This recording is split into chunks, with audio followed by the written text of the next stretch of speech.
multilateral para fortalecer nuestros procesos de reactivación y crecimiento económico. En la mañana de hoy vamos a tener una agenda donde contaremos con presentaciones a cargo de la doctora Priscila Gutiérrez Juárez, quien es economista del Banco Interamericano de Desarrollo, y posteriormente tendremos la participación del doctor Daniel Gómez Gaviria, subdirector general sectorial del Departamento Nacional de Planeación. Para dar inicio a esta reunión, le damos la palabra a nuestra directora ejecutiva de Socapitales, la doctora Luz María Zapata, quien nos va a hacer la introducción al evento, y posteriormente continuamos con la agenda, y una vez nuestro presidente de Socapitales, el alcalde Carlos Ordosgoitia, nos dará las palabras de bienvenida una vez termine un asunto de seguridad en su ciudad que está atendiendo de manera urgente. Directora Luz María, bienvenida y muchas gracias. Doctor Ha, buenos días. Qué importante reunión la de esta mañana. Le doy un saludo muy especial a quien ha sido nuestro cercano aliado en el DNP, al doctor Daniel Gómez, subdirector general del DNP. También un saludo muy especial a la doctora Priscila Gutiérrez, economista del Banco Interamericano de Desarrollo, BID. Y por supuesto, como usted decía, también un saludo al doctor Ordosgoitia, que en cualquier momento se va a estar vinculando a la reunión. También, pues un saludo, mire, ya son 71 participantes en esta reunión. Veo alcalde de Neiva, a quien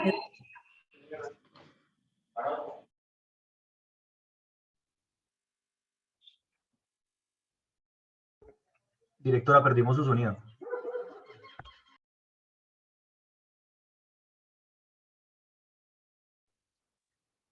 Bueno, y a todos los alcaldes y a todos los funcionarios de las alcaldías que tan juiciosamente siguen todas estas reuniones con gran interés. Así que pues muy atenta a lo que nos tengan que decir con respecto al COMPES y a todo lo que podamos hacer, por supuesto, en los temas de reactivación económica que tanto atañen a las ciudades capitales. Feliz día. Gracias, directora. Bueno, como muy bien saben, nuestros secretarios de Planeación, de Hacienda, Desarrollo Económico y demás funcionarios y equipos de trabajo de nuestras alcaldías, capitales y asociadas, desde la asociación venimos adelantando un trabajo para la reactivación económica y social, un trabajo articulado desde la cooperación horizontal entre nuestras ciudades, pero también en coordinación con el gobierno nacional. Hemos avanzado en distintos instrumentos como guías para la reactivación que les hemos entregado a cada ciudad.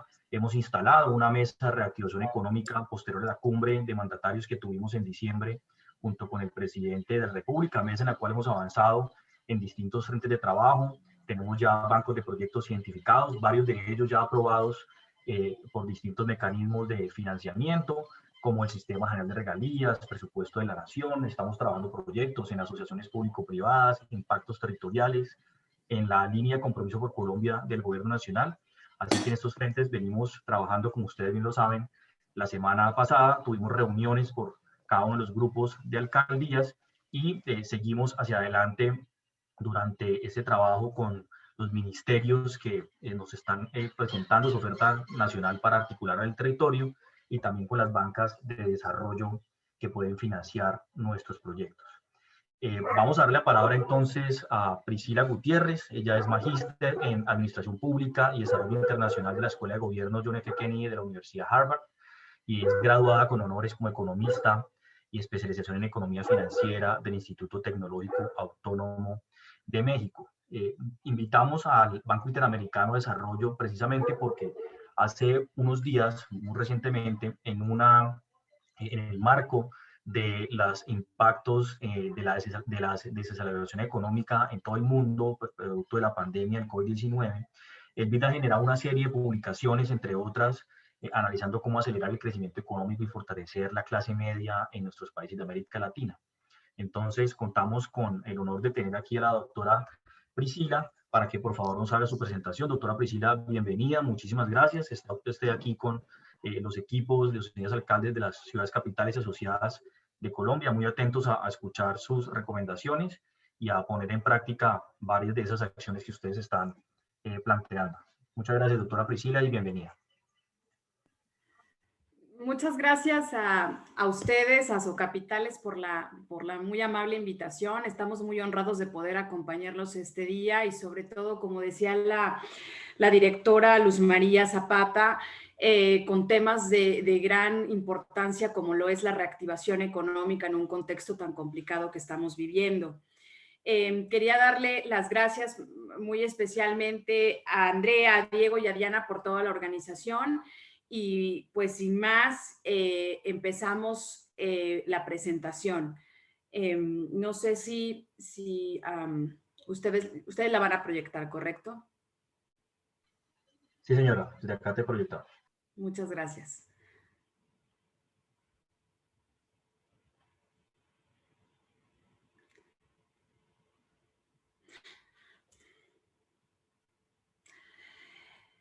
Aprovecho para también introducir a mi colega Jorge Girs, donde, bueno, juntos conformamos el equipo económico del BID en Colombia y donde vamos a dividirnos esta presentación para pues, poderla hacer un poco más dinámica.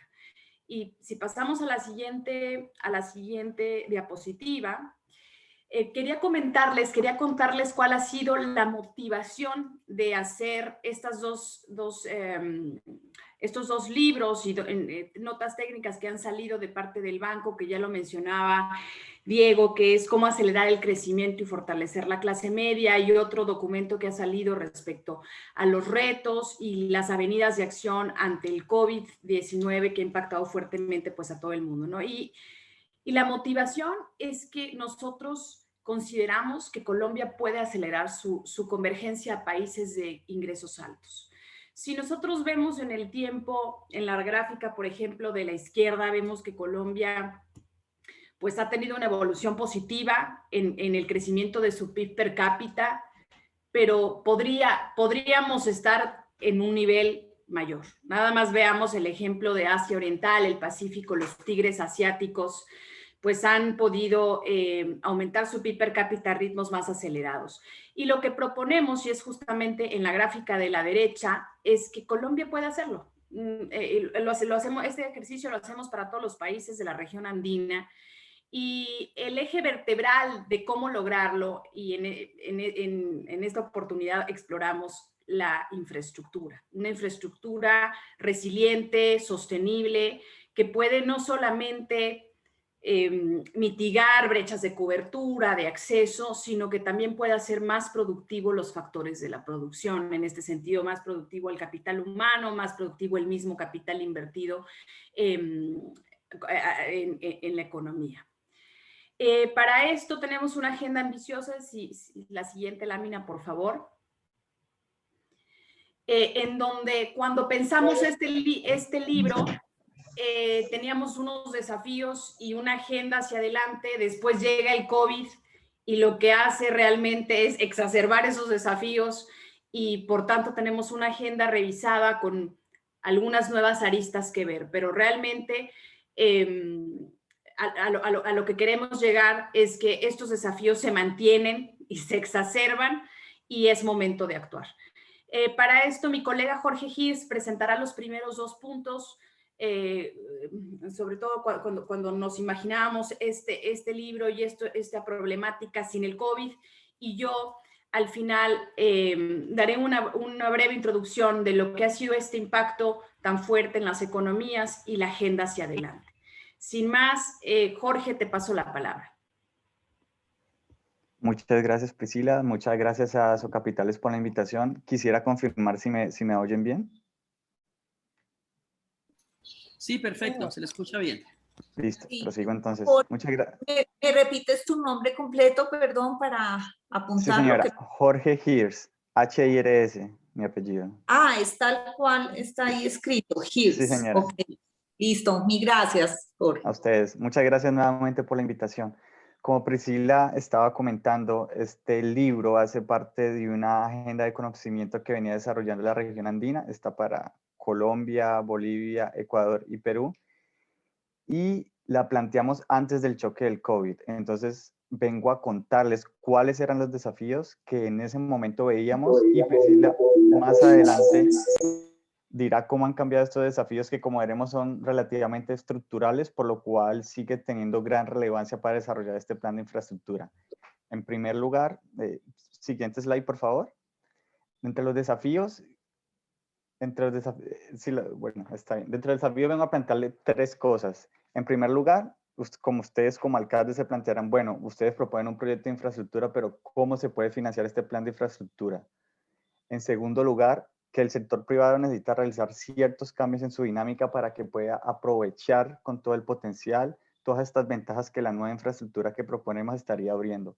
Y en tercer lugar, que Colombia ha tenido una transformación social que ha permitido el incremento de la clase media. Sin embargo, si no tenemos un sistema de aseguramiento adecuado para esta clase media, podemos perder todas esas ganancias y hay una población que se encuentra en muy alto riesgo, incluso antes de la pandemia, de volver a la pobreza. Por lo tanto, también es importante cambiar estos sistemas de aseguramiento. Siguiente slide, por favor. Entonces, dentro de los desafíos, como les decía, este libro se planteó antes de la llegada del COVID.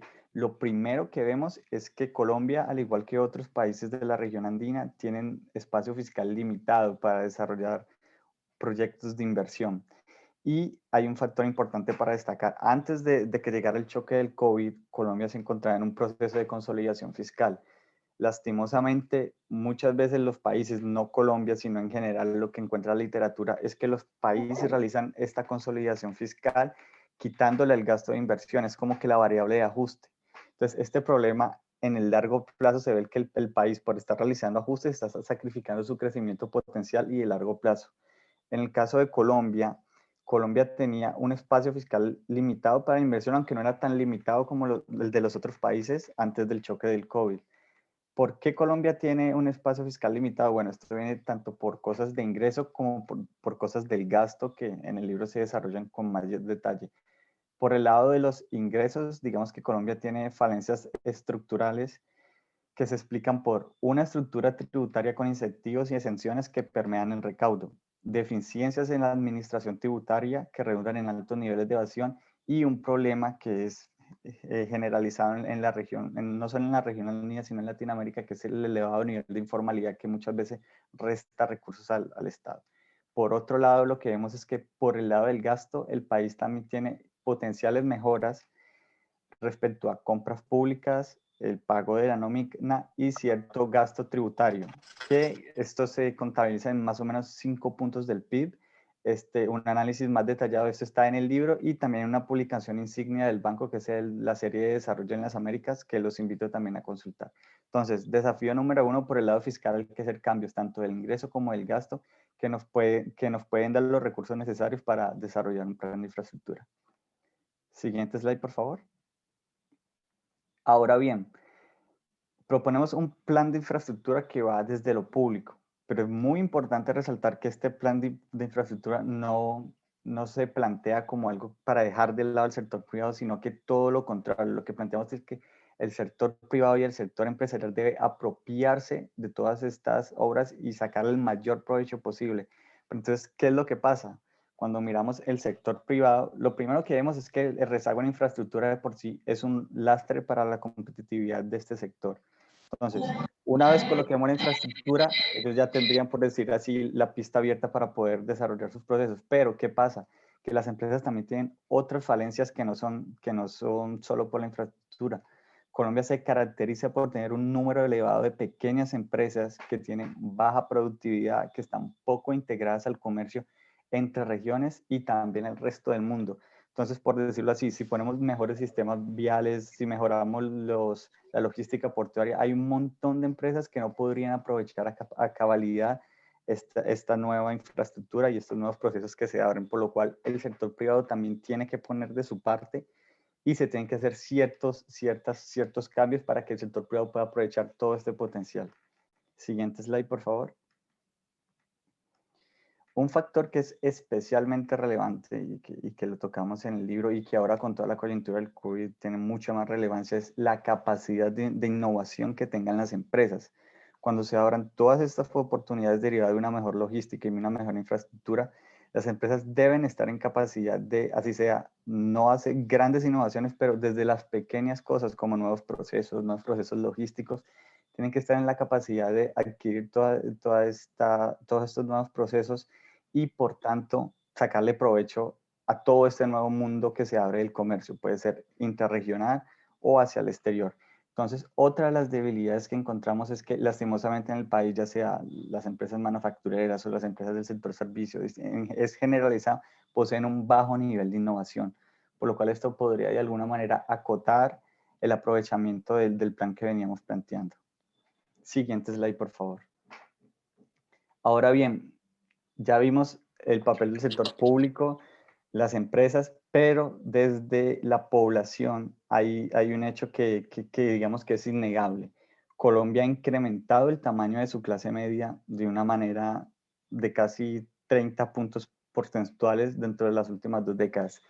Sin embargo, una gran parte de esta clase media pertenece al segmento que es de la clase media vulnerable, que son aquellas personas que si bien superaron la línea de la pobreza, se encuentran, digamos, ahí muy cerquita y que cualquier choque, como ya sea de desempleo o de salud, puede llevarlos nuevamente a la pobreza. Por tanto, no ganamos nada si el crecimiento económico crea una nueva clase media, pero ante choques inesperados, toda esta población vuelve a su condición de pobreza. Entonces tenemos que desarrollar programas de protección a la clase media que permitan su consolidación para que todo este crecimiento económico al primer choque como que no lo perdamos. Entonces ese es otro de los factores relevantes que planteamos en este libro, como ya verán más adelante. Siguiente slide, por favor. Y aquí les ponemos una muestra de lo que se toca en el libro, que es que la limitada conexión a infraestructura productiva afecta el desarrollo de todo el país en general, pero también hay zonas del país que se encuentran muy aisladas de estas. Aquí se grafica el transporte, por ejemplo, las redes de transporte y los clústeres de transporte. Lo que hace, si ustedes pueden ver, muchas regiones del país se encuentran casi que al margen de toda esta red vial que los perjudica mucho, porque no pueden integrarse ni en las cadenas locales de valor y les queda muy, muy, muy difícil llegar a un puerto para poder explotar productos y cosas por el estilo. El rezago de infraestructura, por ejemplo, Colombia se ubica en la posición 87 de un total de 137 países de indicador calculado por el Foro Económico Mundial.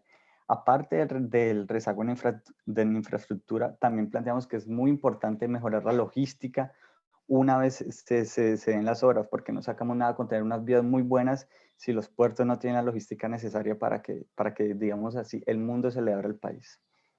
Siguiente slide, por favor.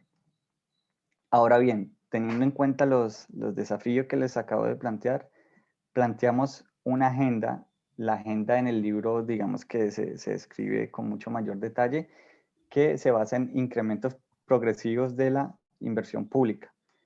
Siguiente slide, por favor.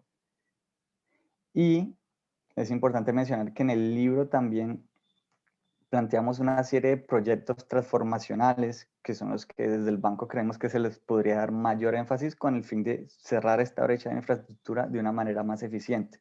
Entonces, ¿qué entendemos por proyectos transformacionales? Son aquellos proyectos que cambian la dinámica del funcionamiento del sector, que permiten integrar las regiones de un país, ya sea tanto al país como hacia el exterior, abriéndolas al comercio, que eliminan cuellos de botella, que impiden aumentar la eficiencia en la provisión de servicios.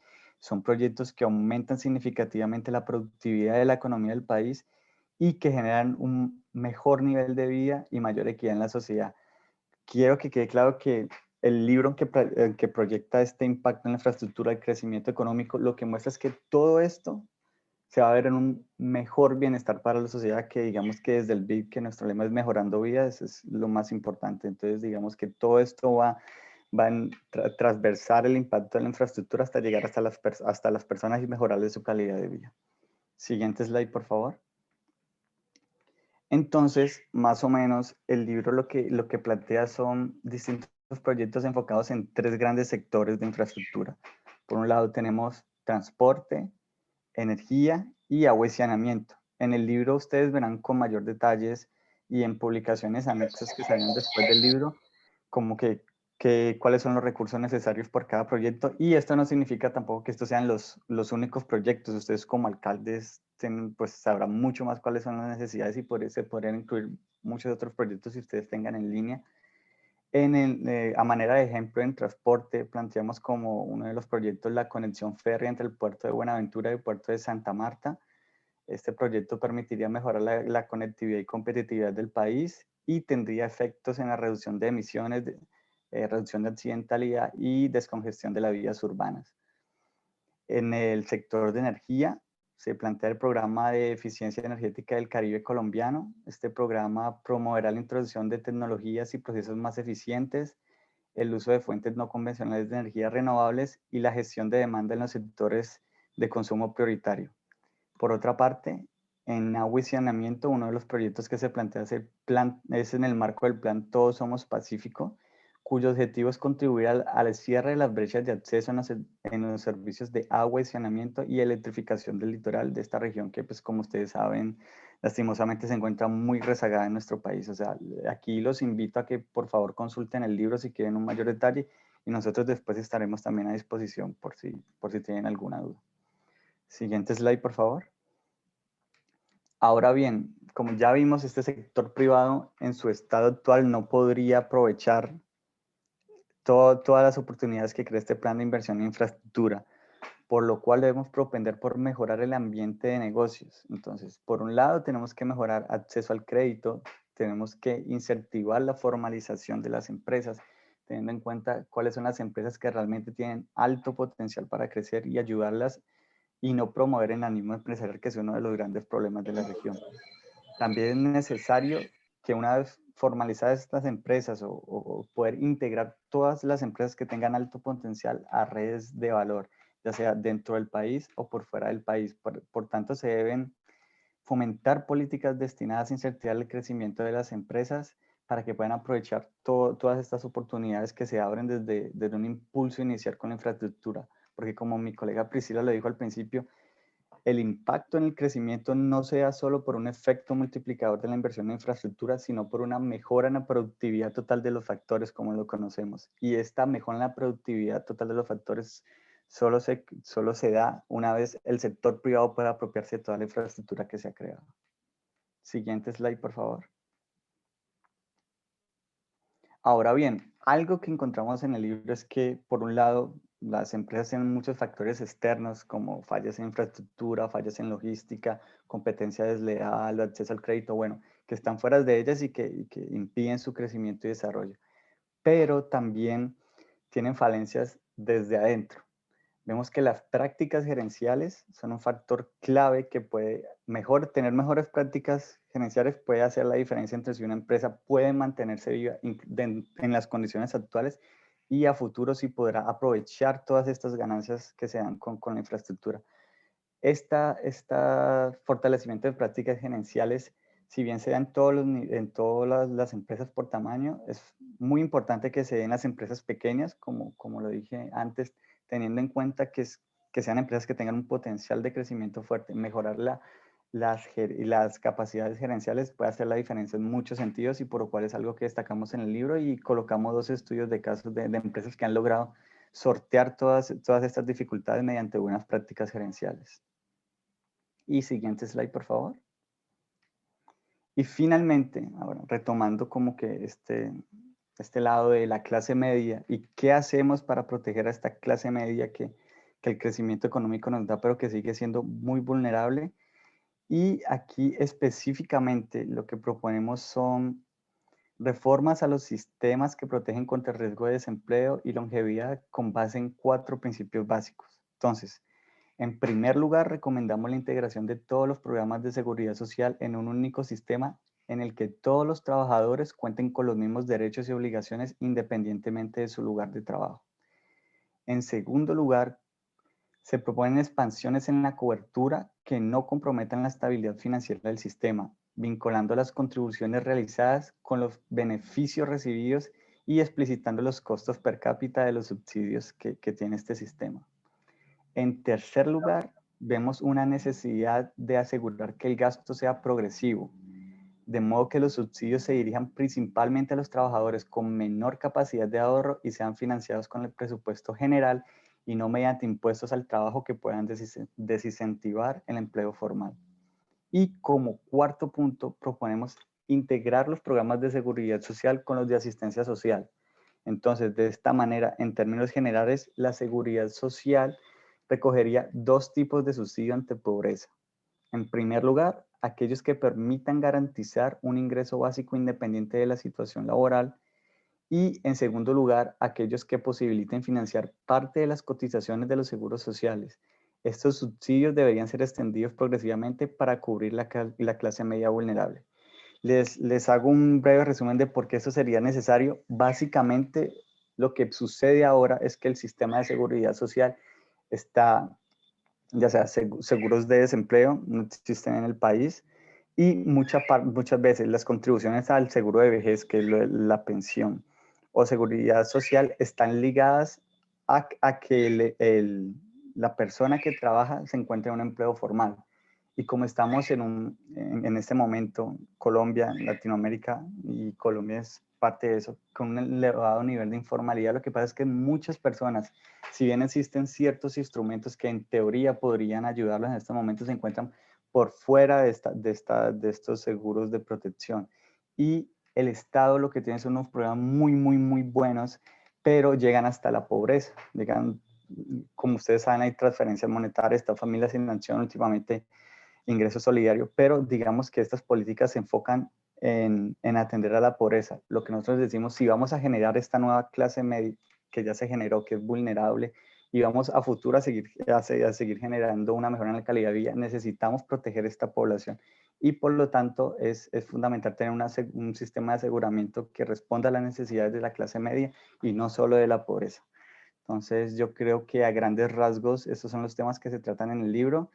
A continuación, Priscila les dirá cómo cambió este panorama producto de la pandemia, que como ustedes verán son retos estructurales que de alguna manera persisten. Y bueno, ya ella les contará qué es lo que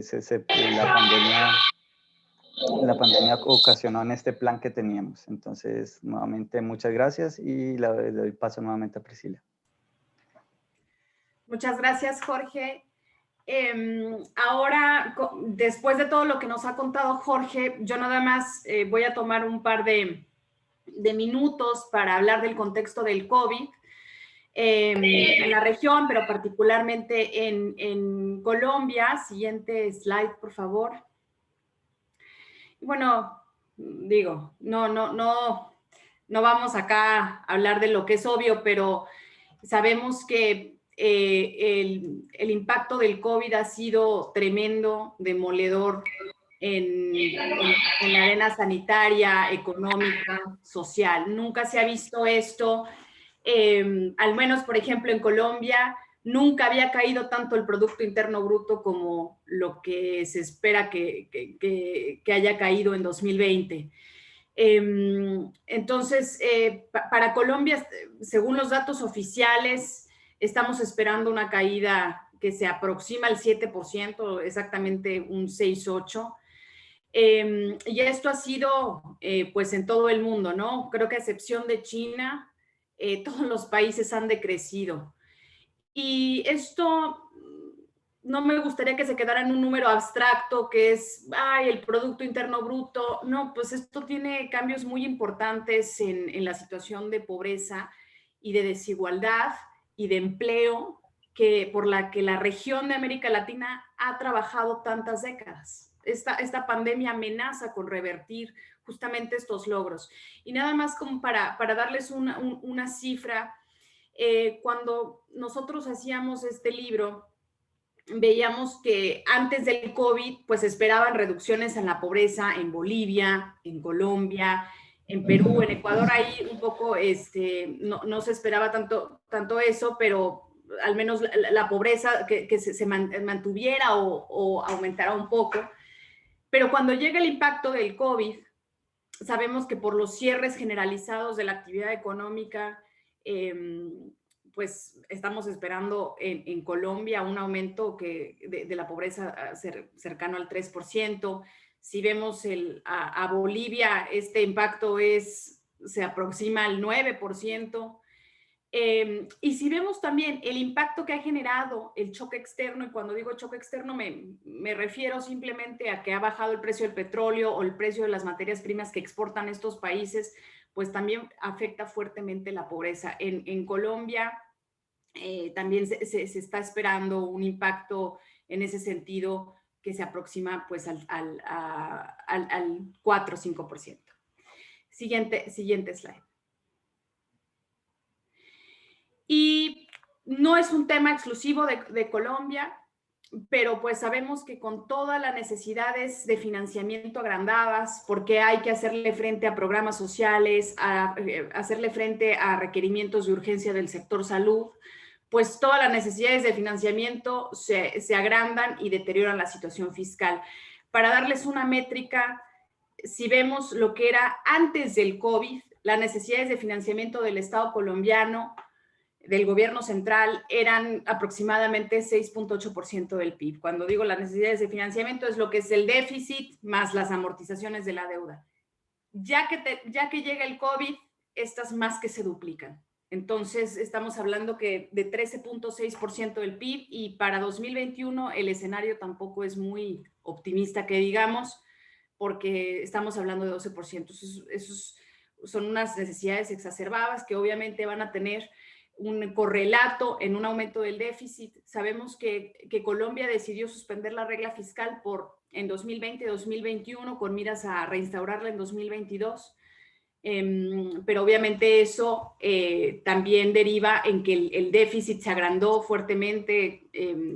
Se esperan algunas cifras todavía por confirmar del Ministerio de Hacienda, pero estamos hablando que de un déficit mayor al 8% del PIB. Y pues con una trayectoria hacia la sostenibilidad y regresar a la disciplina fiscal, pues que se ve un poco más ambiciosa. Entonces, esto pone en una situación a los países, como digo, no solamente Colombia, pues que si ya estaban frágiles de partida, pues ahora va a ser más complicado encontrar el espacio fiscal para invertir. La siguiente slide, por favor. Y un tema que sí quedó en evidencia es que a pesar de que los países han hecho esfuerzos importantes por aumentar la suscripción, por ejemplo, de banda ancha, obviamente invertir primeramente en la infraestructura de banda ancha, la brecha digital nos quedó debiendo en este sentido, porque si vemos, por ejemplo, Colombia del año 2010 al año 2015, que es donde más o menos hay datos, vemos que pues obviamente ha aumentado esas suscripciones, pues estamos todavía lejos de lo que son los niveles que se manejan en la OCDE y en Asia. Y esto ha sido en toda América Latina. No solamente cuando más necesitábamos la conexión a la banda ancha, porque algunas personas están teletrabajando, porque los negocios se necesitan reinventar y tener sus servicios en línea, ahí es cuando más nos está fallando. Y ahí es donde vemos la necesidad de seguir invirtiendo en este tema. Siguiente slide. Un tema que quiero también profundizar es la inserción en las cadenas de valor que tiene Colombia y la región. Como ustedes bien saben, se ha estado pensando, se ha estado reflexionando sobre las oportunidades que tiene la región entera para poder atraer mayores inversiones que antes estaban localizadas en China. Con la pandemia, muchas empresas norteamericanas han dicho, bueno, no podemos arriesgarnos más a tener varios eslabones de nuestra producción en China o en los países más alejados, pues porque pueden llegar coyunturas como las que estamos viviendo y de pronto todas las cadenas de valor se interrumpen y la producción se interrumpe. Y han estado reflexionando en cómo relocalizar esos pequeños eslabones, no son pequeños, pero estos eslabones de las cadenas más cerca.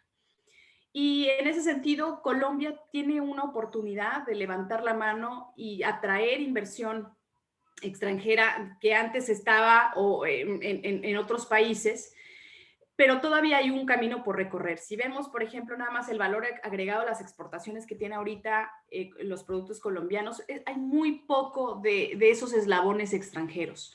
Mucho todavía sigue siendo nacional, que eso no es negativo en sí mismo, solamente que nos da una idea que todavía esa integración con insumos de otras partes del mundo ha sido limitada. Entonces, en ese sentido, Colombia necesita seguir trabajando en este aspecto. Siguiente slide. Y esto nos abre, pues, directamente la reflexión sobre la estructura productiva de los países. Quiero aprovechar para comentarles que... Hola, ¿me escuchan? Adelante, Priscila, sí, te escuchamos. Perdón. Quiero aprovechar para comentarles que ahora el banco está trabajando en un análisis de cómo la región andina puede diversificarse. ¿Y por qué digo esto? No solamente porque los países de la región han estado...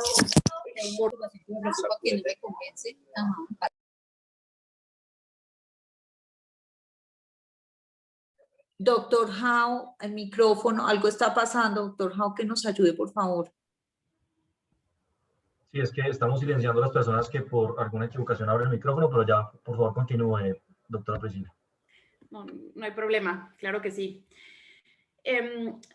Sí, vuelvo a retomar la idea. Estamos trabajando sobre en un análisis de cómo la región andina puede diversificarse. Y es que por mucho tiempo y durante la historia, la región se ha dedicado a la explotación de recurso natural, ya sea petróleo, gas, las minas, y llega un contexto de descarbonización que ya es una realidad, en donde los países tienen metas muy ambiciosas de reducir sus emisiones de carbono, en donde el mismo COVID nos pone en una coyuntura donde la demanda, por ejemplo, por petróleo, por hidrocarburos, ha bajado tremendamente.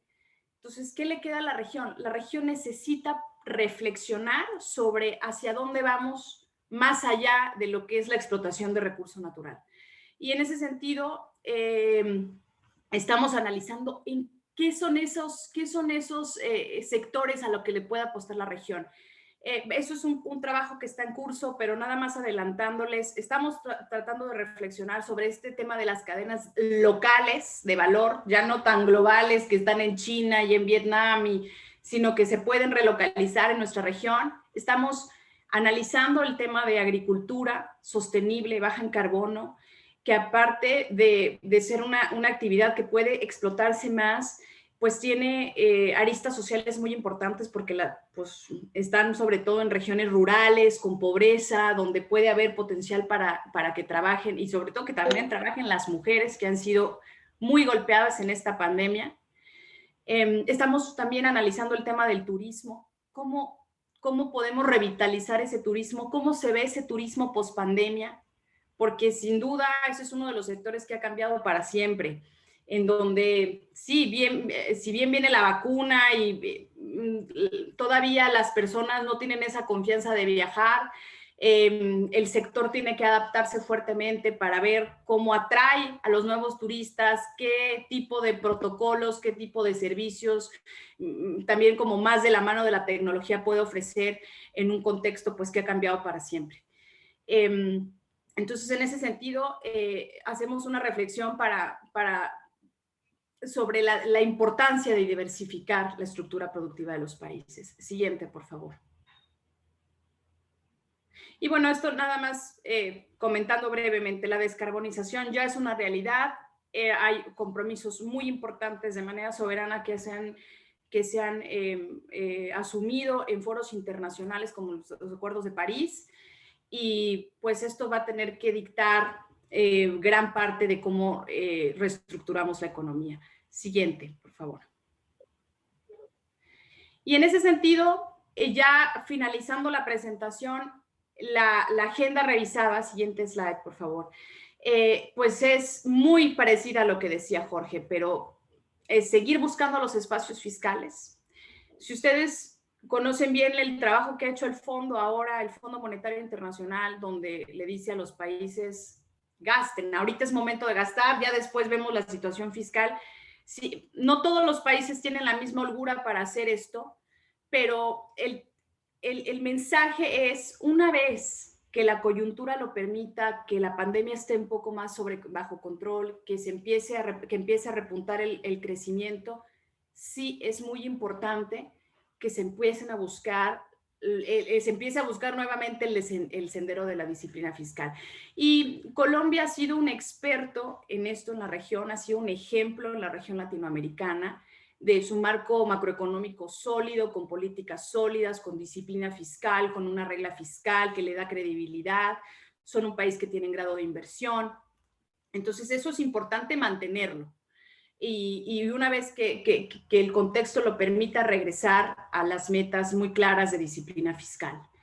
El tema de reconstrucción de los sistemas de salud, no quisiera ahondar mucho en este tema, pero es muy importante que los servicios de salud sean eficientes y sean financieramente sostenibles. Esto no es un problema exclusivo de Colombia, esto lo vemos en muchos países, pero el tema de la eficiencia de los servicios es muy importante, porque no solamente es el acceso, es la calidad.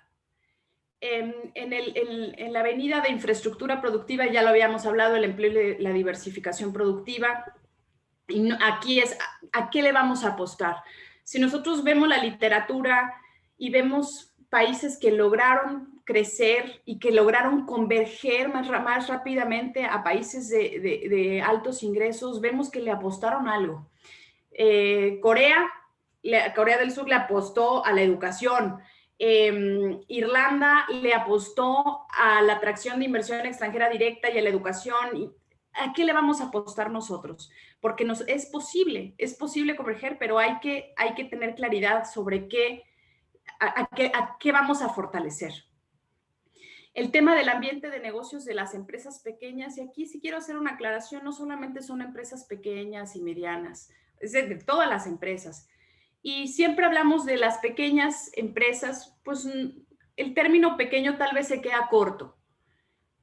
Hay que apoyar a empresas jóvenes con conceptos innovadores, no solamente porque son pequeñas, sino porque tienen ese potencial de crecer, de innovar, de traer cambios importantes en las estructuras productivas. Entonces, no solamente es dar crédito, que hay veces que el crédito puede estar ahí, pero es trabajar en sus capacidades, en apoyarlas técnicamente, cómo hacer planes de negocios, cómo pensar su expansión, cómo buscar nuevos mercados, nuevos nichos. Es cómo hacerlos formales, porque muchas veces se quedan pequeñitas. Hay un fenómeno, ¿no? El enanismo empresarial, se quedan pequeñitas porque no acceden a estos mecanismos de aseguramiento, ni pueden crecer, o si crecen, muchas veces el sistema tributario las incentiva a que permanezcan pequeñas, porque si pasan de un escalón adicional de ingresos, las pueden tasar más. Entonces, hay muchas aristas que hay que pensar en este tema, cómo la política fiscal puede jugar un rol para apoyar al crecimiento de las empresas, y sobre todo también la integración a cadenas. Y no solamente es que las empresas locales le vendan cualquier cosita a las empresas más grandes, sino que le empiecen a vender bienes y servicios de mayor valor agregado. Como decía Jorge, repensar el modelo de asistencia social. El combate a la pobreza es absolutamente indispensable en cualquier país, y los programas sociales tienen que enfocarse fuertemente en eso, pero también debe haber algún espacio y alguna plataforma para apoyar y fortalecer a la clase media, que es justamente, como decía Jorge, también muy vulnerable a cualquier choque. Una persona que gana marginalmente más que lo que dice la línea de pobreza también es pobre, pero ya no se clasifica como pobre, se clasifica como vulnerable, como clase media, pero es una clase media muy vulnerable que ante cualquier situación, como ahora la que tenemos en la pandemia, pues puede caer muy fácilmente en la pobreza. Entonces tenemos que pensar esos modelos de aseguramiento social, de seguro contra el desempleo. Si ustedes ven cómo está Europa, cómo están los países de la OCDE, pues hay más holgura de la población, si perdieron el empleo, pues el Estado da alguna ayuda por cierto tiempo, obviamente con algunas condiciones de que hay que reentrenarse, volver a entrenarse en nuevas habilidades, pero pues esto no lo tenemos en América Latina. Es un tema que tenemos una tarea pendiente muy importante con la sociedad y hay que empezar. Este es momento, yo creo que si esta coyuntura no nos abre la oportunidad, pues no sé cuál sería la que nos diera esta oportunidad de pensar en esto. Y por último, la innovación sigue siendo una tarea pendiente. La innovación podría ser algo abstracto, pero realmente innovar también quiere decir adaptar bien. No necesariamente todos los países de la región están en la misma posición de inventar robots o estar en las industrias de más alta gama, pero sí innovación también quiere decir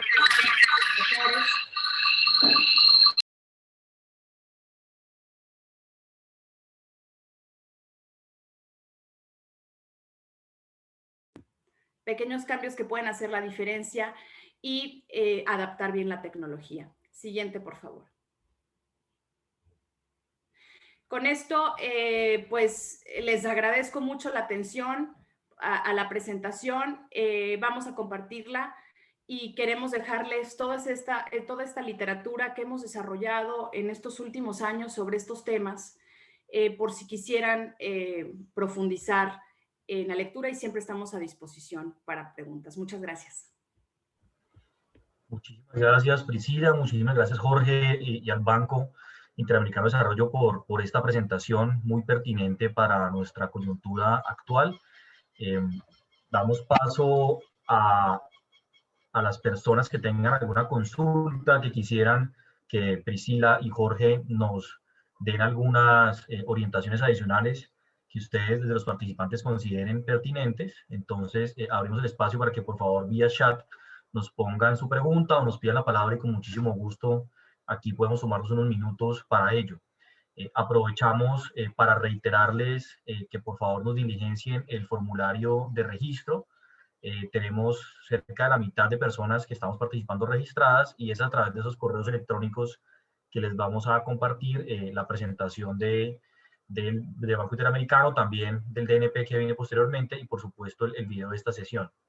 Tenemos un mensaje de Harold Lopera, Priscila, que nos da muchas gracias por esta presentación. Creo que nos unimos a las palabras también del señor Harold Lopera en este mensaje de agradecimiento. Damos la bienvenida, directora Luz María Zapata, al doctor Daniel Gómez, subdirector general sectorial del DNP. También nos acompaña María Fernanda Cortés, coordinadora del Grupo COMPES del Departamento Nacional de Planeación.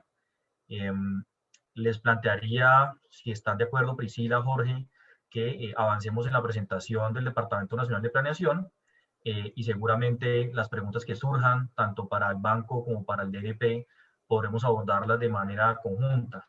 Si están de acuerdo, entonces, yo los dejaría entonces, por supuesto, agradeciendo nuevamente a Daniel Gómez, que siempre tiene para con nosotros muchísima deferencia con estas ciudades capitales, que somos los aliados del DNP para implementar las acciones del COMPES de reactivación y repotenciación, que es pues justamente el objetivo central de la presentación que nos va a hacer el DNP. Así que, Daniel Gómez, bienvenido nuevamente a este espacio.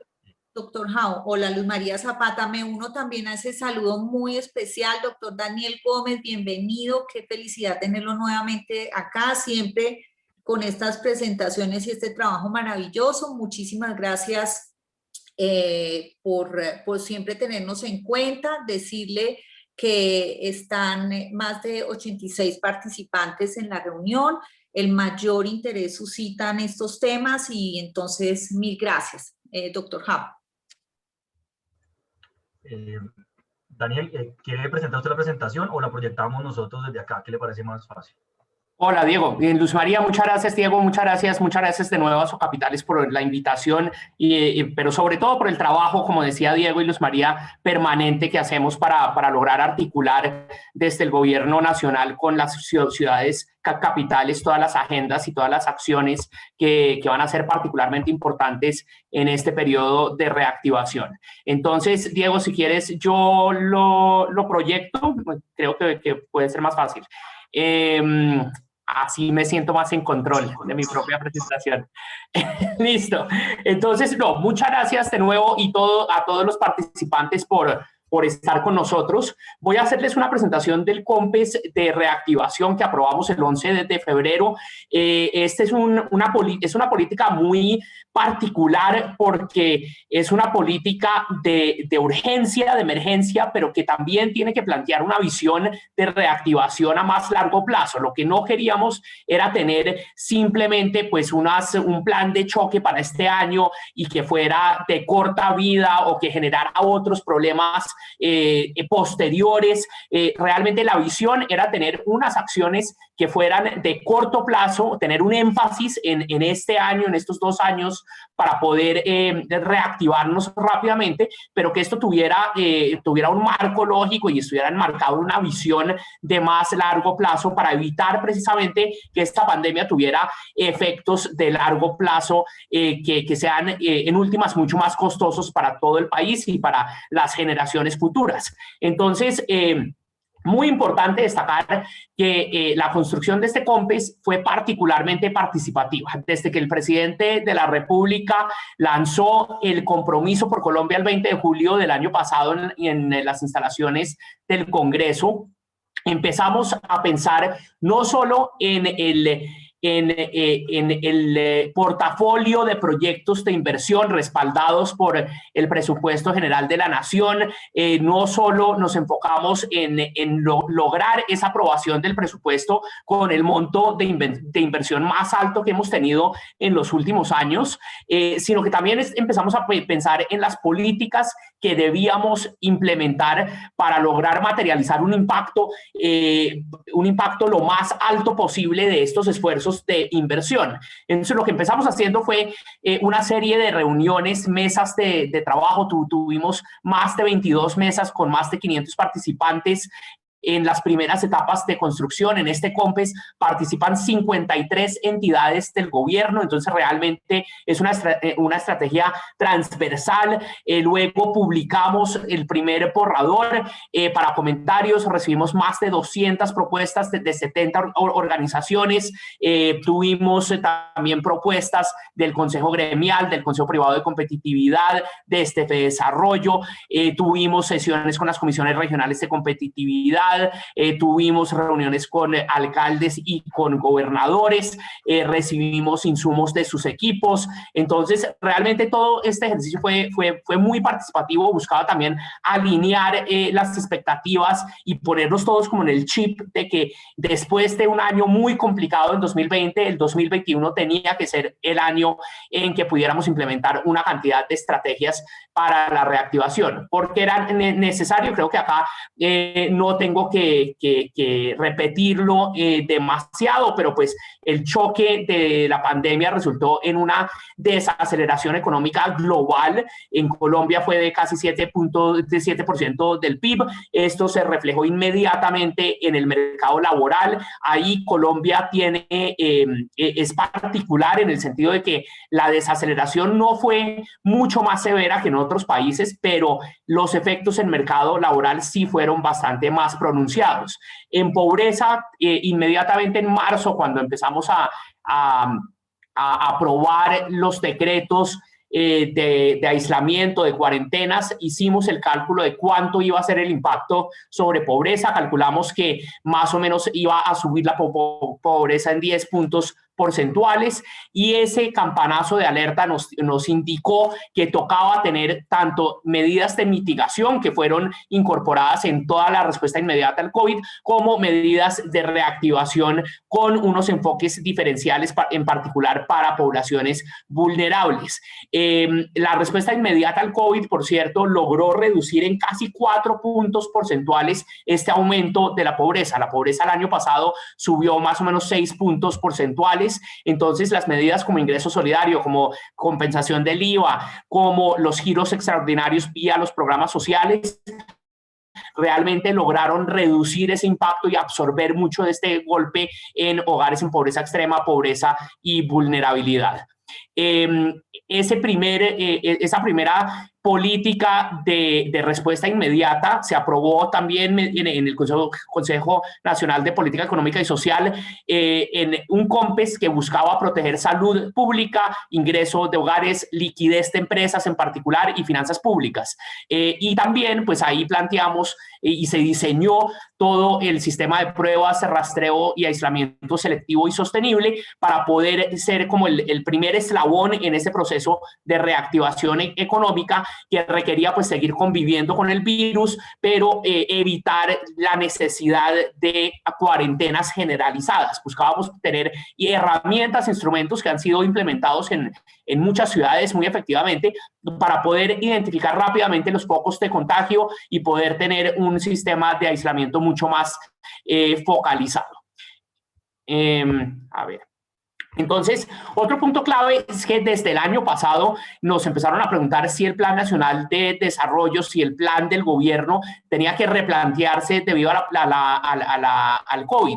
Y lo que vimos fue que no, que realmente había cosas muy bien planteadas en el Plan Nacional de Desarrollo, en la agenda de políticas, y lo que tocaba era acelerarlo uno y también darle de pronto un reenfoque hacia la reactivación. Y en ese sentido aprobamos el año pasado 40 políticas en diferentes áreas, apoyando hogares, apoyando empresas, apoyando la modernización del sector público.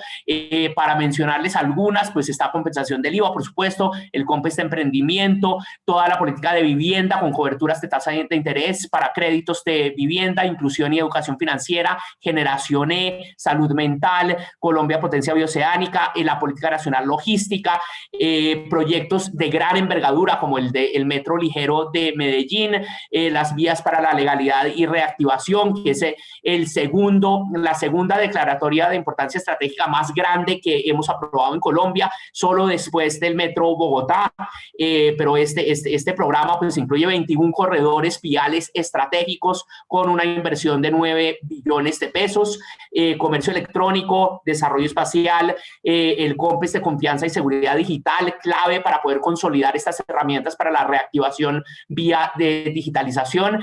Y en temas de modernización del gobierno aprobamos gestión financiera pública, el sistema de administración del territorio, que va a ser muy importante para toda la implementación, por ejemplo, y para respaldar todo el esfuerzo del catastro multipropósito, y modernización de la DIAN.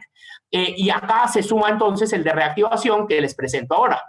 Entonces, dos objetivos, como les mencioné: uno de corto plazo, reactivar rápidamente la economía, reactivar el empleo, reducir la pobreza, y esto enmarcado en un objetivo de largo plazo de repotenciación, de salir con un crecimiento mucho más sostenible, mucho más incluyente. Objetivos particulares, entonces hay un objetivo general que es pues salir de esto con una economía mucho más resiliente, retornar a la senda de desarrollo que traíamos, con reducciones de pobreza, con reducciones del desempleo, con crecimiento bastante positivo. En enero del año pasado el sector manufacturero creció más de 4%, veníamos realmente muy bien en términos de perspectivas de crecimiento, y con esta política queremos volver a esas tasas. Y hay unos objetivos específicos por pilares. Entonces, clave por supuesto, mitigar y reducir el aumento de la pobreza y vulnerabilidad, mitigar desacumulación de capital humano. Capital humano incluye educación, incluye salud, incluye formación para el trabajo, reactivar el sector productivo, y en este sentido, este COMPES pues tiene un plan de acción y seguimiento con 140 acciones con las 53 entidades del gobierno, con financiación de 3.8 billones de pesos, y la gran mayoría está hacia el sector productivo. Tenemos 2.2 billones de pesos enfocados a la implementación de las estrategias para el sector productivo. También tenemos pues unos retos importantes en términos de transparencia, de comunicación entre el Estado y la sociedad, y por supuesto fortalecer los habilitadores digitales del país para poder avanzar rápidamente hacia la transformación de empresas a modos digitales. ¿Cómo vamos a lograr esta reactivación? Entonces, está, como les mencionaba, el plan de inversiones, que es una identificación y priorización de 550 proyectos, algunos en diferentes etapas de estructuración, unos más avanzados que otros. Con este programa que anunció el presidente, se busca entonces acelerar proyectos para la generación de empleo, para el crecimiento limpio y sostenible, para reducir pobreza, para el desarrollo rural y para el tema de la salud. Esto incluye financiación de diferentes fuentes, incluido público y privado, con un enfoque especial en las APPs que queremos desarrollar este año en sectores diferentes al sector de infraestructura de transporte. Entonces ya tenemos varios proyectos estructurados que van a salir este año en diferentes áreas, bastantes en obras de infraestructura civil, de recuperación urbana, que van a ser muy importantes en la medida en que generan mucho empleo también. Entonces, la figura, el mecanismo de APP va a ser pues un componente importante dentro de esta estrategia.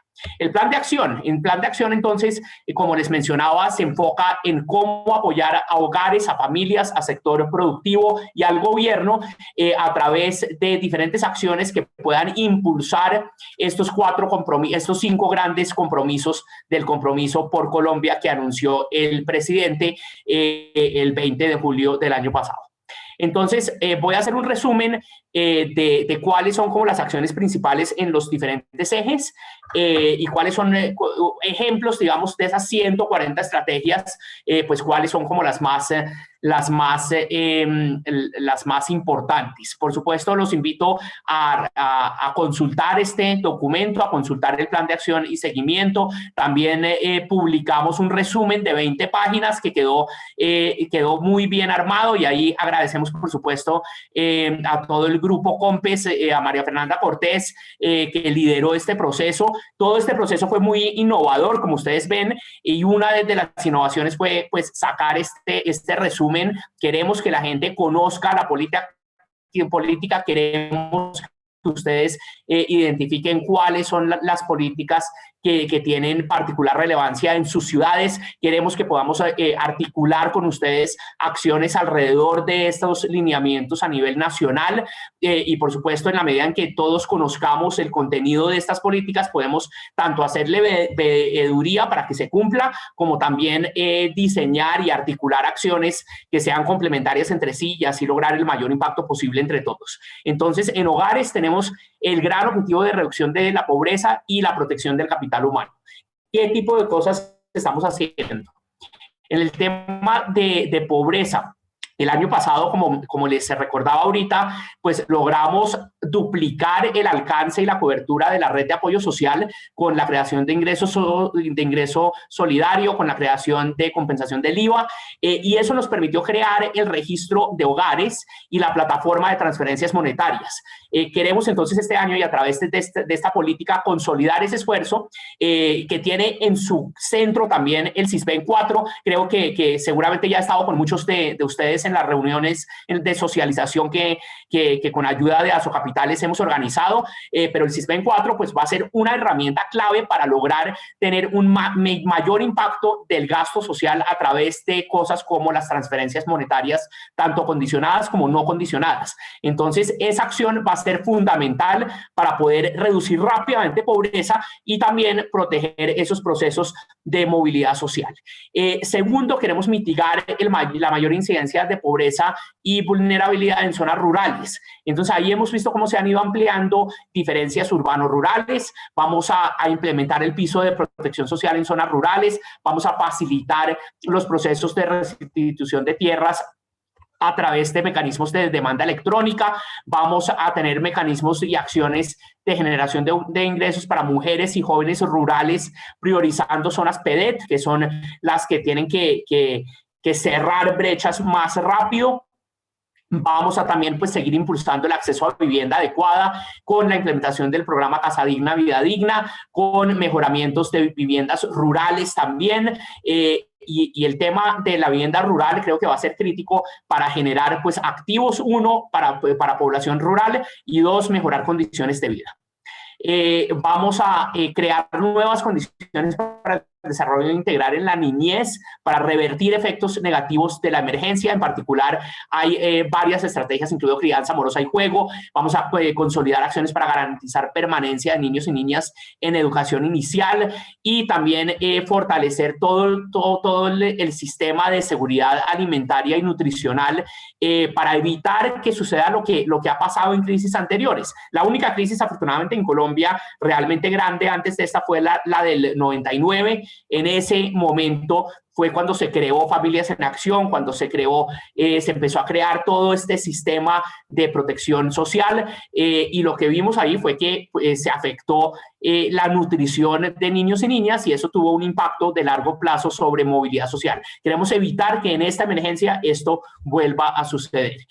Finalmente, trayectorias educativas. Como todos saben, pues al cerrar debido a la pandemia los colegios, las escuelas, los centros de educación, pues tenemos el riesgo grande de que se amplíen brechas de capital humano, sobre todo para hogares vulnerables. Entonces vamos a tener también acá unos esfuerzos grandes por buscar activamente a niños y niñas y adolescentes para que se reincorporen a la educación y evitar que suba la deserción. Aquí también hay unos esfuerzos grandes y unas estrategias concertadas con el Ministerio de Educación y las TIC para lograr tener acciones pedagógicas más flexibles, adaptar las necesidades de acceso a información, contribuir a certificar los programas de educación digital, fortalecer esos diferentes esquemas y también, por supuesto, fortalecer toda la vuelta a la presencialidad. Tenemos en capital humano también una línea de acción para mejorar esa relación entre las necesidades del sector productivo y lo que está ofreciendo la educación. Vamos entonces a consolidar espacios colaborativos entre las instituciones de educación superior y el sector productivo para permitir cerrar esa brecha, fomentar el uso de catálogos de cualificaciones para identificar también qué necesita el sector productivo y qué estamos proveyendo a través del sistema educativo, y vamos a tener estrategias para el fomento de la innovación educativa a través de transformación digital. Vamos a tener el tema de formación para el trabajo. Esto va a ser clave a través de diseños curriculares que respondan a las necesidades de sectores que se van a reactivar este año. Vamos a trabajar con el SENA también para fortalecer transformación digital en la formación de profesionales. Clave en los temas de salud hay dos temas importantísimos. Pues uno, el tema de la vacunación. La vacunación y el plan de vacunación está ya en marcha, pero de esto se empezó a discutir y a diseñar desde el COMPES hace pues 6 meses. Ahorita está ya en implementación y esperamos que coja rápidamente velocidad de crucero. La otra línea de acción clave es evitar que todo lo que descuidamos durante el COVID no genere problemas a futuro. Estamos pensando en enfermedades crónicas no transmisibles, en todos los sistemas de incapacidades que hay que retomar este año para evitar que tenga secuelas a futuro. En sector productivo tenemos 3 grandes objetivos: creación, sostenimiento y crecimiento empresarial, producción sostenible y diversificación, y el desarrollo rural sostenible e innovación agropecuaria. Entonces aquí varios pilares. Uno, funcionamiento del mercado laboral. Vamos a estar lanzando muy próximamente las observaciones y los mensajes y lo que hay encontrado la misión de empleo. La misión de empleo va a tener pues una reevaluación de muchas cosas, pero tiene una visión novedosa, nueva, con unas acciones que esperamos puedan mejorar el funcionamiento del mercado laboral durante este periodo. Vamos a reducir la carga regulatoria para las empresas, trabajando con la DIAN para ampliar el alcance del régimen simple de tributación, facilitar procesos de insolvencia. Es muy importante que en la medida en que empresas y emprendedores y gente vea que su empresa ya no es viable, que pueda rápidamente cerrarla y volver a empezar con otra cosa, ¿cierto? Entonces acá queremos facilitar todos los procesos empresariales desde creación hasta cierre. Vamos a aumentar el acceso de empresas a compras públicas. Compras públicas incluye 13% del PIB y lo que estábamos viendo es que las MIPYMES no tienen acceso a esta fuente de demanda, ¿cierto? Entonces, con el Ministerio de Comercio, con las cámaras de comercio, con el DNP, vamos a estar trabajando en una estrategia muy integral para facilitar el acceso de las pequeñas y medianas empresas a compras públicas. En financiamiento hay varias estrategias nuevas con Bancoldex, usando el Venture Capital del Fondo de Fondos para crear líneas de crédito directo para MIPYMES, con el Fondo Nacional de Garantías, crear líneas para refinanciación de pasivos dirigida particular a MIPYMES, y también pues hacer una revisión de tarifas por concepto de comisiones para algunos productos financieros. Ahí también la misión de internacionalización próximamente estará entregando resultados. Esta misión fue liderada por la vicepresidenta, por el ministro de Comercio, con el liderazgo de Ricardo Hausmann y de 9 expertos nacionales e internacionales, que también traer una visión novedosa de cómo internacionalizarnos. Entonces vamos a pensar en temas como por ejemplo cómo usar la diáspora colombiana en el exterior como un activo para generar estas redes de negocios, y todo eso quedó consignado en el COMPES en cabeza del ministerio para este mismo año empezar a implementar esas estrategias. Un tema clave que también es recurrente y en este COMPES, una visión importante del COMPES es que reconocemos que hay temas estructurales, pero en este COMPES incluimos únicamente los temas estructurales que significaron un impacto diferencial para poblaciones o un impacto peor en Colombia del COVID a lo que vimos en otros países. Uno de esos temas es los estándares de calidad y bioseguridad. Entonces, en la medida en que las empresas puedan demostrar que cumplen con estándares de calidad internacional, regional, van a poder insertarse mejor en estas cadenas globales de valor, en cadenas regionales de valor. En el contexto del COVID, el tema de la bioseguridad y calidad se volvió mucho más apremiante. Entonces, aquí necesitamos unas estrategias adicionales con MINCIT y con el Instituto Nacional de Metrología para aumentar nuestras capacidades técnicas de laboratorios, para poder darle a las empresas esos servicios, para poder garantizar y poder demostrar que están cumpliendo con estándares de calidad requeridos. Uso de tecnología. Va a haber una estrategia particular con el Ministerio de Comercio, con el SENA, con el Ministerio de Ciencia, para aumentar la transferencia tecnológica a través de centros de desarrollo tecnológico, de innovación y productividad, parques de CTI, laboratorios abiertos y universidades. Todo esto trabajando con el sector productivo para poder mejorar sus tasas de innovación. Clave, vamos a ampliar programa de fábricas de productividad. Fábricas de productividad ha sido un programa muy exitoso basado pues en una cantidad de evidencia que recolectamos durante muchos años y que está mostrando ya frutos. El SENA también va a tener pues una línea adicional de trabajo para implementar estrategias para apoyar proyectos de desarrollo tecnológico e innovación con enfoques regionales. transición energética. Ustedes han visto que el ministro Mesa ha liderado y está liderando este proceso de transición energética. Vía el COMPES hay unas políticas que van a apoyar y acelerar ese proceso. El Ministerio de Minas en particular también va a estar trabajando en implementar estrategias de encadenamientos productivos en regiones con vocación minera. Sabemos que aquí hay una fuente de riqueza que aún persiste con diferentes minerales, no solo los tradicionales, sino con minerales que van a precisamente ser claves para apoyar la transición, para apoyar también el crecimiento limpio, y que van a generar una cantidad de oportunidades de proveeduría para otros sectores de la economía y con impacto regional.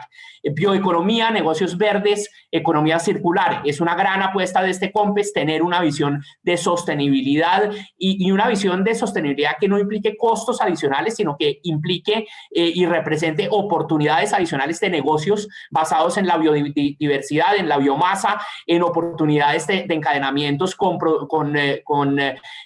proyectos bio. En el sector agrícola esto tiene gran potencial y tenemos capacidades un poco subutilizadas para lograr esta transformación. En este COMPES queremos apoyar el uso de estas capacidades, como por ejemplo las capacidades de agrosavia para fomentar líneas de trabajo en bioinsumos, con el Ministerio de Ambiente también para desarrollar e implementar proyectos de infraestructura sostenible con líneas de tasa compensada con Pindeter.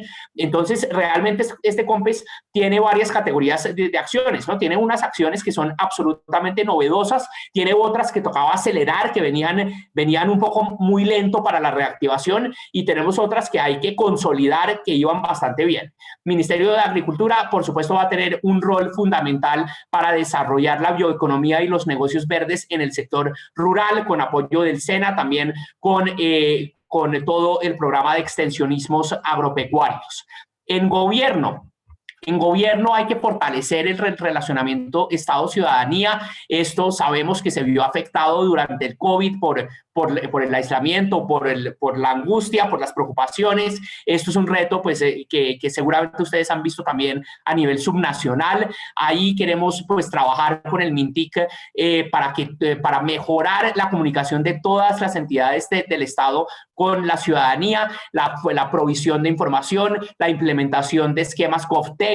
El DNP también va a estar desarrollando y socializando unas plataformas de intercambio desde la sociedad civil de cómo reaccionar efectivamente a diferentes situaciones. Creo que acá la variabilidad, la heterogeneidad, la diversidad de acciones desde las ciudades, desde los departamentos, muestran pues la diversidad de respuestas que pudimos dar, y eso es importante compartirlo, socializarlo y aprender de ello. En temas de articulación institucional queremos, pues tener marcadores para la oferta institucional con miras a la reactivación económica, tener estrategias de dinamización de proyectos de impacto regional. De nuevo, acá también todo el nuevo sistema general de regalías va a ser un gran apoyo para financiar proyectos de impacto regional vía los OCAD regionales, el OCAD PAS y el OCAD de Ciencia, Tecnología e Innovación. Vamos a también hacer un seguimiento a inversiones con estos recursos de regalías para la reactivación.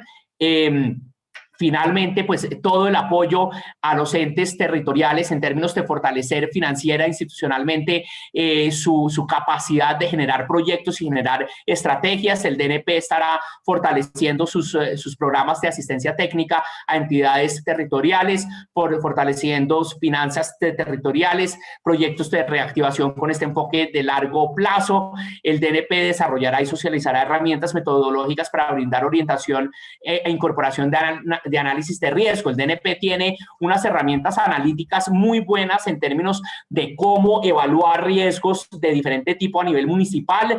Tenemos un índice que permite ver en cada municipio cuáles son los riesgos más predominantes, y va a ser importante entonces adoptar toda esta herramienta para poder promover esta reactivación este año, y una reactivación que permita de nuevo ser mucho más resilientes a este tipo de riesgos.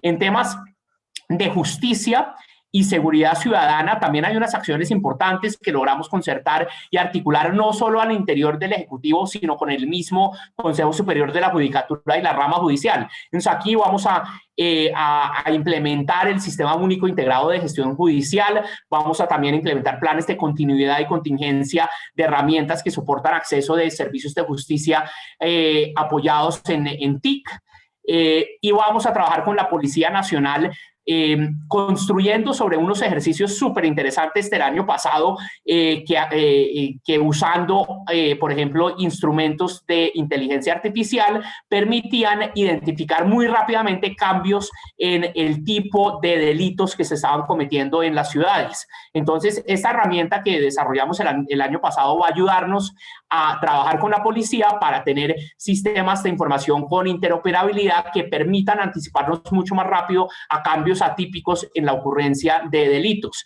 Esto yo creo que va a ser particularmente relevante mirarlo con las ciudades, mirarlo con las ciudades capitales y poder implementar todas estas estrategias coordinadamente con los alcaldes. En habilitadores digitales, acá pues el país ha hecho grandes esfuerzos, identificamos varios que podíamos fortalecer con esta política. Uno, usar nuevas tecnologías para el despliegue de infraestructura TIC. Entonces estamos pensando acá en el uso de drones, en el uso de esos globos teledirigidos que han estado piloteando en otros países. Vamos a mirar cómo usar estas tecnologías para reducir el costo y el tiempo de despliegue y así mejorar la conectividad general en todo el territorio. Vamos a publicar e implementar el Plan Nacional de Infraestructura de Datos. Los datos, lo que vimos el año pasado fue que son críticos para poder responder muy efectivamente a situaciones de emergencia como una pandemia, y en Colombia es muy difícil lograr esa interoperabilidad y ese intercambio efectivo de datos para poder responder rápidamente. El Plan Nacional de Infraestructura de Datos, con su modelo de gobernanza, nos va a permitir hacer esto desde el sector público y también articularlo con el sector privado. Finalmente, creo que esto ya lo mencioné, la implementación de soluciones GovTech. Lo que vimos fue que el sector privado reaccionó relativamente rápido y se adaptó con herramientas digitales a la coyuntura. El sector gobierno, a pesar de mucho esfuerzo, pues se quedó rezagado. Entonces acá hay que fortalecer también la implementación GovTech. Financiamiento, por supuesto, tenemos un plan de inversiones alrededor de esta estrategia de proyectos que se calcula ascenderá más o menos a 135 billones, y lo más importante, tenemos un plan de acción con los 5 objetivos que les mencioné, 140 acciones de política financiadas con 3.8 billones de pesos, que es realmente una financiación muy alta para un plan de acción y seguimiento de un COMPES de política. Los COMPES de declaratoria de importancia estratégica son COMPES que determinan una serie de recursos a largo plazo para proyectos específicos. Los COMPES de política, con esta fuerza en su financiación, realmente creemos que van a poder ser fundamentales para poder apoyar la reactivación desde el sector privado y el sector y la sociedad civil. Y ahí termino mi presentación. Muchas gracias a todos. También me acompaña Mafe, como les comenté, que fue la líder dentro del DNP para sacar adelante este esfuerzo, pues que fue sui generis, como les mencionaba, porque tocaba pensar rápidamente en qué hacer ya, pero también pensar qué tenemos que hacer para que esto se mantenga en el tiempo. Entonces, pues este COMPES tiene esta visión de a 2026, que también pues garantiza que haya continuidad garantiza y esperamos que haya continuidad con el gobierno que llegue en 2022 para poder pues consolidar todo este esfuerzo de reactivación. Muchas gracias, Luz María, muchas gracias, Diego.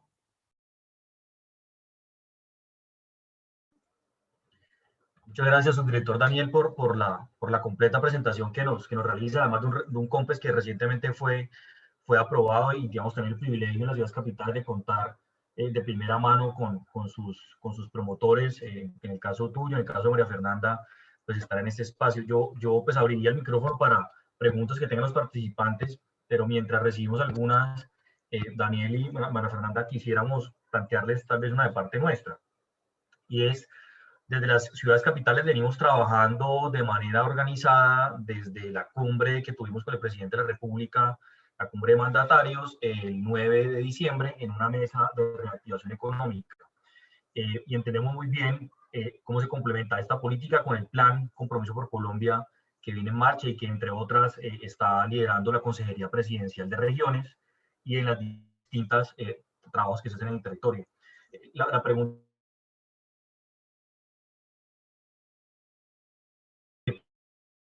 seguir avanzando o qué acciones deberíamos tomar desde las alcaldías de las ciudades capitales para articularnos aún más y poder apoyar esta territorialización, si se puede decir así, de la política de reactivación y recuperación, con qué acciones concretas o con qué escenarios podríamos nosotros desde las ciudades capitales contribuir a ello. Listo, Diego. No, entonces un punto clave es usar todas estas fuentes de financiación nuevas, ¿cierto? Entonces, Sistema General de Regalías, creo que va a ser una gran oportunidad para impulsar proyectos con liderazgo desde alcaldes y desde gobernadores. Entonces, ahí creo que lo clave es mirar también cuáles son las estrategias a nivel nacional que van a permitir apalancar y apoyar esos proyectos, ¿no? Entonces, un tema es pues mirar cuáles son los proyectos de inversión que queramos presentar al sistema y que sean complementarios a todo lo que les presenté ahorita y a todo lo que quedó que no les he presentado, pero que los invito a mirarlo, ¿cierto? Lo otro es que, pues, por supuesto, estamos trabajando muy de la mano con Ana María Palau y la Consejería de Regiones para poder identificar a nivel regional cuáles son esos temas críticos. Ahí ya hay hay a través del COMPES estrategias a nivel nacional que van a ser pues complementarios a esos puntos priorizados a nivel regional. Bueno, el año pasado sacamos varias cosas con impacto regional, en particular en sector transporte e infraestructura. Ahí este año vamos a tener también varios proyectos nuevos con declaratorias de importancia estratégica. Tenemos los pactos regionales también, que creo que con los pactos que lidera el DNP se puede también articular tanto política como inversión. Entonces, yo los invitaría pues a mirar, a estudiar lo que hay en estas políticas, que sea realmente complementario a todo lo que ustedes puedan hacer localmente, ¿no? Mafe, no sé si quieras agregar algo. No, señor, creo que dijiste todo lo suficiente. Gracias, Daniel. Yo creo que vamos en la misma línea. Nosotros desde las ciudades capitales estamos conformando una suerte de banco de proyectos que hemos venido trabajando de la mano de la Consejería de Regiones y estamos llevando como para articular, además del Compromiso por Colombia, que cada digamos, semana se trabajan, como por ejemplo este fin de semana con Yopal, también nos estamos reuniendo con los ministerios, ya digamos, para ver de su oferta nacional cómo aterrizamos algunos de los proyectos. En eso venimos trabajando y justamente los secretarios que están hoy aquí conectados y los alcaldes que trabajamos en planeación, hacienda, desarrollo económico, venimos estructurando esos proyectos. También tenemos un equipo en Asocapitales que viene apoyando la estructuración de proyectos para que podamos llevarlos a fase 3 y que cuando lleguemos al gobierno nacional vengamos con los proyectos, digamos, muy avanzados en su estructuración. Y justamente eso es lo que mencionaba de regalías. La semana pasada se cerró el proceso de concertación de los recursos de reactivación de regalías del artículo 209 de la reforma, donde se puedan aprobar directamente por los gobernadores. Hicimos todo un ejercicio con nuestros alcaldes de ciudades capitales para llevar nuestros proyectos a esos escenarios de concertación. Varios fueron aprobados y ya, digamos, empezamos a surtir ya el trámite para acceder a los recursos y ejecutarlos. Entonces, en esta línea de los recursos de reactivación de regalías hemos trabajado muy fuerte. Nos llega una pregunta, Daniel y María Fernanda, del señor David Ramírez Orozco, muy alineado con lo anterior, y es cómo se articulan las políticas del COMPES con los procesos de planificación municipal y regional. Mafe, si quieres, tú puedes coger estas. Bueno, dale. Buenos días a todos. Pues bueno, aquí hay varias cosas interesantes de nuestra articulación y esto es más un trabajo por demanda también desde los territorios hacia lo nacional. Si ustedes van y miran las acciones que hay en cada caso, se van a dar cuenta que hay Por ejemplo, en el caso de educación, la atención a los niños o los programas de asistencia de alimentación escolar también van muy en la onda de lo que el territorio esté necesitando. Entonces, ese proceso de planeación tiene que leer un poco la agenda que hay detrás. Yo los invito a que consulten no solamente el documento, sino el plan de acción y las temporalidades que hay para que puedan acceder a las líneas que ya hay trazadas. Claramente estas líneas de acción no se cumplen en Bogotá, solamente se cumplen en los territorios. Entonces, en la medida en que puedan hacer demandas desde los territorios hacia las líneas que ya están, otro ejemplo está en todos los recursos que hay para las microempresas. Entonces, las microempresas no son, si bien suenan un Bancoldex y todo lo demás aquí en Bogotá, pues las líneas están para todo el país. Entonces, buscar los elementos de trabajo que se complementen con esos procesos de planificación regional y que les permitan demandar servicios o oferta que está dentro de COMPES. Gracias, María Fernanda. Le preguntaría a David Ramírez si quedó entonces clara su pregunta. Mientras se llegan más preguntas, María Fernanda, te pedíamos el favor, si es posible, que nos compartas en el chat de esta reunión el link donde podemos los participantes encontrar el documento COMPES, su plan de acción y el resumen de bolsillo, como lo vimos en Twitter, en el Twitter de Daniel Gómez, para que los participantes que están acá lo puedan consultar en detalle, y nosotros, por supuesto, también lo estaremos anexando al material de esta sesión. Les recordamos que el favor de diligenciar el formulario de registro para tener sus datos, enviarles la grabación de este video, en las presentaciones, los documentos respectivos y, por supuesto, la ayuda de memoria con las preguntas y respuestas que hemos tenido el día de hoy. Ahí te dejé el link, Diego. Listo, María Fernanda, recibido. Muchísimas gracias. Listo, recibido. Y también ya ha recibido también el mensaje de David Ramírez con el agradecimiento por la respuesta, María Fernanda, que nos diste.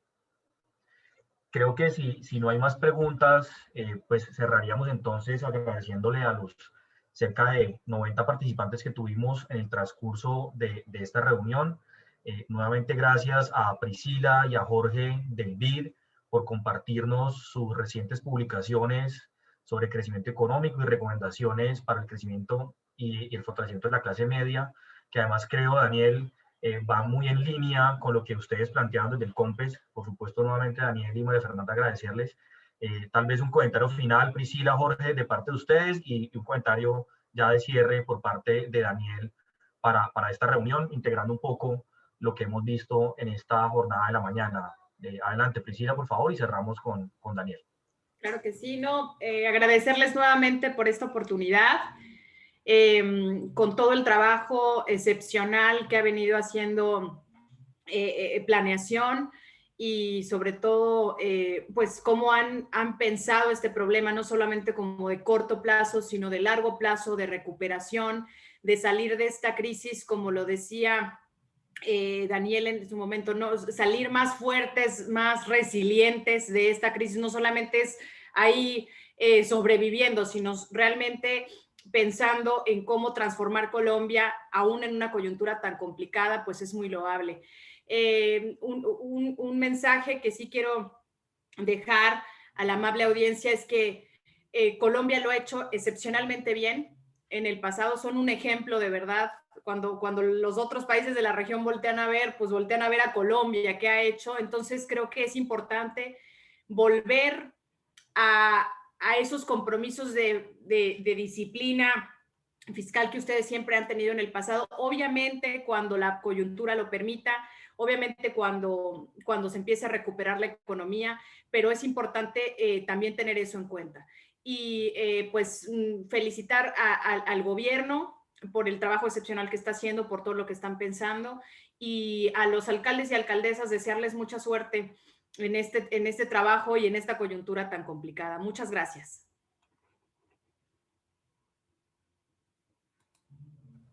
Gracias, Priscila. Jorge, ¿alguna intervención? No, reiterar el agradecimiento a ustedes por la invitación y también muchas gracias a Daniel desde Planeación, y sí que ha sido un trabajo, yo creo que nunca uno se iba a imaginar todo lo que les ha tocado hacer. Gracias no solo como del BID, sino como colombiano, porque los programas que han desarrollado, la verdad, en tiempo récord han sido, no, yo creo que nadie se lo imagina. y reiterar que de acuerdo con el libro, ver la inversión en infraestructura como una de esas columnas vertebrales que en el corto plazo puede ayudar no solo en generación de empleo, sino que como mostramos a largo plazo la productividad de la economía en general se puede incrementar muchísimo. Entonces reitero el agradecimiento y gracias por todo, y el BID siempre estará ahí para cuando lo necesiten. Muchas gracias. Muchas gracias, Jorge. Daniel, Sí, no, adelante, por favor. Diego, no, sí, realmente no es el espacio de echarse flores, pero creo que el DNP realmente ha respondido, y el gobierno en general el año pasado muy efectivamente desde muchos ángulos. Desde el DNP en particular, para no hablar de todo el gobierno, pero desde el DNP en particular estamos pues muy contentos con toda la respuesta que dimos desde la política, desde las herramientas, desde los proyectos. Lo mencioné un poco de pasada en esta presentación, pero realmente sí fue un año para acelerar muchas cosas, para ponerle acelerador a toda la transformación, por ejemplo, de la política social. Eso fue particularmente increíble. De verdad que Ingreso Solidario lo creamos en 2 semanas. En 2 semanas estaba revisando con Laura Pavón, nuestra directora de Desarrollo Social, estábamos haciendo remembranza la semana pasada, y realmente fue un esfuerzo enorme que va a ser un gran activo para las cosas que mencionaba Priscila en términos de las herramientas de cierre de brechas, de cierre de vulnerabilidad, de atención a población vulnerable. Y ese es solo un ejemplo. Todas las áreas realmente respondieron muy bien desde el DNP, proveyendo, pues, usando toda la información, toda la analítica, toda la experticia para poder, pues, dar solución a los diferentes temas desde ciudades, campo, infraestructura, justicia y seguridad, APPs, desarrollo empresarial. Absolutamente todos realmente respondieron muy bien. Entonces, pues, me alegra cantidad esa mención de Jorge, y se los comunicaré a todos. Muchas gracias de nuevo, Daniel. Acusamos recibido los mensajes de agradecimiento de Luz Marina Hurtado, Felipe Cárdenas, Lina Mejías de Florencia y Santiago Tamayo de Bucaramanga. Muchas gracias a todos por el espacio. Quedamos muy atentos, y de nuevo al BID y al DNP, muchas gracias por esta colaboración que siempre tienen con nosotros en Asocapitales. Una feliz mañana para todos y un resto de día muy tranquilo. Hasta luego. Hasta luego, que estén bien. Muchísimas gracias. Hasta luego, muchas gracias. Gracias.